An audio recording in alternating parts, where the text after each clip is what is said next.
हाय, मैं कपिल आर्या और आप मुझे देख रहे हैं टेली खबरी पर। हाय, मैं आधिरा सोनी, आप देख रहे हैं मुझे टेली खबरी पर। ओके, स्वागत है टेली खबरी में। सबसे पहले इतना बड़ा सीन था, बहुत ही मतलब सस्पेंस भरा सीन था। क्या चल रहा है सीन में, क्या चल रहा है? सीन में बहुत सारी चीज़ें हैं। हमारे ट्यूटोरियल जो है वो बंद हो गया था, उसकी रीओपनिंग है। उसके बाद उर्मी का कुछ एविडेंस लेके आना है गुंजन के अगेंस्ट में, वो सीक्वेंस है। फिर उर्मी का जो पर्दाफाश होना है वो सीक्वेंस है। तो काफ़ी सारी चीज़ें जो एक साथ हो रही हैं एक ही एपिसोड में, तो वो हम लोग शूट कर रहे हैं। और वो सारी उसमें ड्रामा है, इमोशंस हैं और थोड़ा एंगर है। तो वो सारी चीज़ें एक ही साथ हम लोग शूट कर रहे हैं। आपका पर्दाफाश हो चुका है, एंडिंग में पूरा दिखा दिया, तो क्या कहना चाहोगे आप? इसमें मैं क्या ही कहूँगी, अगर कोई गलत करता है, कुछ कहते हैं ना कि कुछ टाइम बाद तो चीज़ें आती ही हैं, कब तक छुपेंगी सारी चीज़ें। तो ऐसा ही हुआ है। मैं काफ़ी टाइम से प्लानिंग कर रही थी और पहले तो और भी अच्छी होती, बहुत अच्छी होती, लेकिन धीरे धीरे ना वो अपना बैकअप का पूरा पुराना सोचती है कि मुझे बचपन से प्यार नहीं मिला।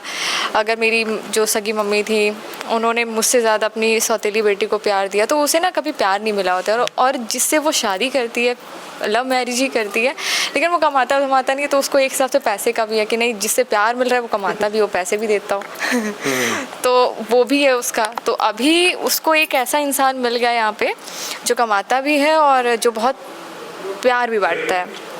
तो अब उसे दो चीज़ें एक इंसान में मिल रही हैं, तो वो उस इंसान को पाना चाहती है, मतलब जेएस को पाना चाहती है। तो पाने के लिए वो शादीशुदा है ऑलरेडी और मेरी खुद की बहन उनकी वाइफ है। तो कैसे क्या करना है कि मैं उनकी वाइफ बन जाऊँ, तो उसमें मैंने बहुत सारी चीज़ें करी हैं। परेशान किया है, गुंजन दी को मारा है, भला भला बहुत सारी चीज़ें की हैं।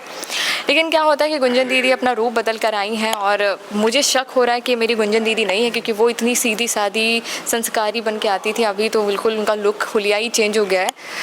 तो वो शक ना जा नहीं रहा है और उस शक में मैं इतनी पागल हो गई, मतलब उर्मी इतनी पागल हो गई है कि उसे ना कुछ दिख ही नहीं रहा है। और ऐसा ही होता है यहाँ पे कि दीदी ने इतना उर्मी को उस समय पागल कर दिया है, इतनी चीज़ें बोल बोल के, कि वो उस गुस्से में और अपना कंट्रोल खो देती है और सब कुछ बक देती है, उसने जो भी प्लानिंग करी होती है। अब सबके सामने सच्चाई आ गई है और उर्मी को घर से निकलना पड़ रहा है, तो बड़ी दुख की बात है उसकी तो आज लास्ट डे शूट का, तो कितना इमोशनल फील कर रहे हो कि सब याद आएगा आपको, जो जितने भी अपने मेमोरीज क्रिएट किए यहाँ पर, क्या कहना चाहोगे? बस इतना ही बोलना चाहूँगी कि स्टार्टिंग में आई थी तो मेरे लिए सब कुछ नया था। मैं अगर बैठती भी थी ना तो चारों तरफ देख के बैठती थी कि बैठना है यहाँ पे, नहीं बैठना है। लेकिन अभी ना मुझे ऐसा लगता है कि मेरा ही घर है, मैं जहाँ भी जाऊँगी सब कुछ मेरा है, वो रूम मेरा है, वहाँ ही मेरा है, छत पे जाऊँगी तो ऐसा हो चुका पूरा घर वाला। और जितने भी मेंबर हैं यहाँ पे, सबके सामने क्या बोलना है सोचना नहीं पड़ता, कुछ भी बोलो और कैसे भी रहो। तो मतलब पूरी घर वाली फीलिंग आ गई थी। और जब पूरी घर वाली फीलिंग आई कि शो ही बंद हो रहा है, तो वो तो मेरे लिए थोड़ा इमोशनल होगा ना कि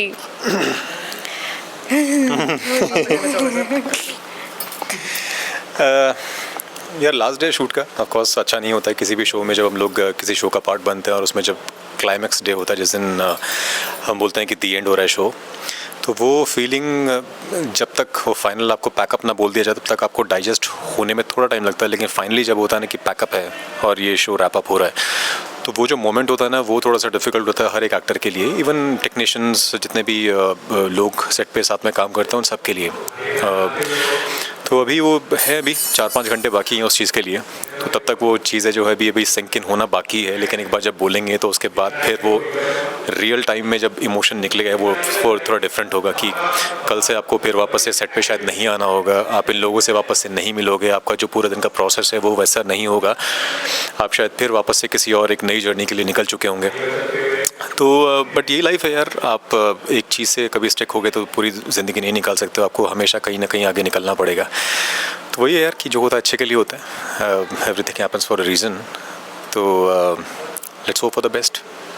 सेट की ऐसे कौन सी जगह जो सबसे ज़्यादा आप मिस करोगे, जहाँ पर बैठे होगे, कितना कौन सी जगह है ऐसी?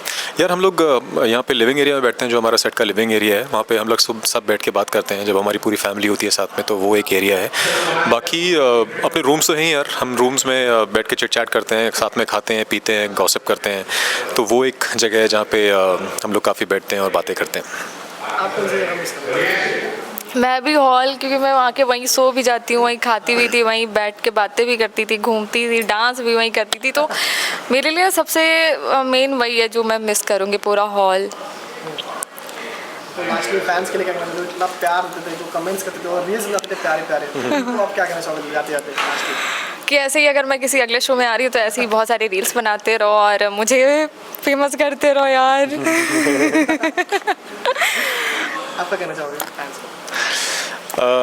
फैंस यार, फैंस हमेशा प्यार ही लुटाते हैं यार। उनके लिए तो मतलब बहुत एक वैसे वाली जॉब है ये, जो पेड जॉब नहीं है, वो तो उनका पूरा प्यार ही है। सिर्फ वो जो प्यार अपना लुटाते हैं हमारे ऊपर और हमें इतना सपोर्ट करके हमें फेमस करते हैं। हमारी चीज़ें जो हम लोग कर रहे हैं वो सारी चीज़ें देखते हैं बिना किसी लालच के। तो उनके लिए तो यार हमेशा मेरे दिल में प्यार ही रहेगा। उनको तो मैं हमेशा बोलूँगा कि यार जैसे आप अपना प्यार हमेशा देते आए हो, आप वैसे ही अपना प्यार हमेशा देते रहो। नेक्स्ट कोई प्रोजेक्ट होगा जब मैं उसका पार्ट होऊंगा, बहुत जल्दी होगा वो, और जिस दिन होगा तो आपको पता लग ही जाएगा। तो तब भी अपना सपोर्ट ऐसे ही रखिएगा बस। Thank you so much. Thank you so much. Thank you.